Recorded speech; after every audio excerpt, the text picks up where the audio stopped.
सगळ्यात पहिली म्हजो एक प्रश्न आसा तो म्हळ्यार तुम्ही जेन्ना कॉलेजींतले तरणाटे आणि आता पॉलिटिकल क्षेत्रांत वावुरपी तरणाटे हे दोन वेगळे प्लॅटफॉर्म आशिल्ले. पयलीं तुमचो जगा कडेन पळोवपाचो दृश्टिकोन कसो आशिल्लो, समाजा कडेन पळोवपाचो दृश्टिकोन कसो आशिल्लो, आणि आता जेन्ना तुमी ह्या वटेन आसात तेन्ना तुमी कशें पळयतात? स्टुडंट्स म्हटल्या उपरांत आपल्यो रिस्पॉन्सिबिलिटी खूब आसता. पयलें टेन्शन आसता ते एग्जाम पास जावपाचें.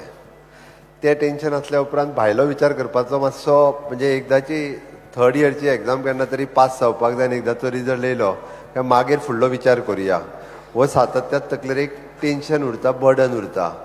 ताज्या उपरांत खंय तरी सेटल जावपाक जाय, एक तरी म्हाका नोकरी मेळोंक जायी बरी, ना जाल्यार आपूण कितें तरी बिजनेस करपाक जाय.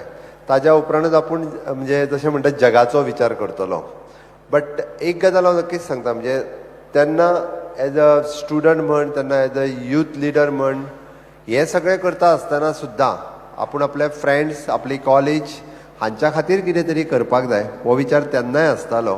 आनी तातूंत करूनच लिडरशीप क्वॉलिटीज ज्यो आसा पळय न्ही ह्यो डेवलप जायत वयता. आमी म्हणटा की म्हजो ग्रूप म्हण, क्लास म्हण किंवा कॉलेज म्हण, हाच्या खातीर सातत्यात वेगवेगळ्यो एक्टिविटीज, म्हणजे आपलें टेन्शन आसात बट त्या टेन्शनाच्या बरोबर जर आमी हे सगळें, म्हणजे हांव म्हाज्या बाबतींतलें सांगता, हे सगळें करीत गेल्ल्या कारणान ओके ऑटोमॅटिकली म्हणजे लिडरशीप क्वॉलिटीज म्हज्यात डेवलप करपाक शकलो आनी लाँग रन तेजो म्हाका फायदो जालो. आत्तां म्हाका पत्रकार विचारतालो, म्हणजे हांव जस्ट भायल्यान हांगा येवच्या पयलींच दोतोर म्हणपालो पळय तो थंयच आसा, तूं सांगता की स्टुडंट लिडर्स म्हणालो पॉलिटिक्सान येवपाक जाय. आपूण म्हणालो थोड्यांक आमदाराची आनी मंत्र्यांची नांवां विचारली तांकां तीच खबर ना म्हणपालो. तें कशें जातलें काय म्हणा, तें तूं आतां म्हणलें म्हाका विचारूं नाका, तूं तांकांच विचार. जर लिडर जावपाक जाय आसत जाल्यार आपूण आनी आपल्या भोवती कितें चलना हें खबर आसप गरजेचें आसा. आनी त्या खातीर आमी सदांच म्हणटा की जनरल नॉलेज, जाका सामान्य ज्ञान म्हणटा पळय न्ही, हें हांव पॉलिटिकलूच म्हणना, हांव सामान्य ज्ञान म्हणटा, it is a general knowledge. हाजी इन्फॉर्मेशन दवरप ही गरजेची आसता.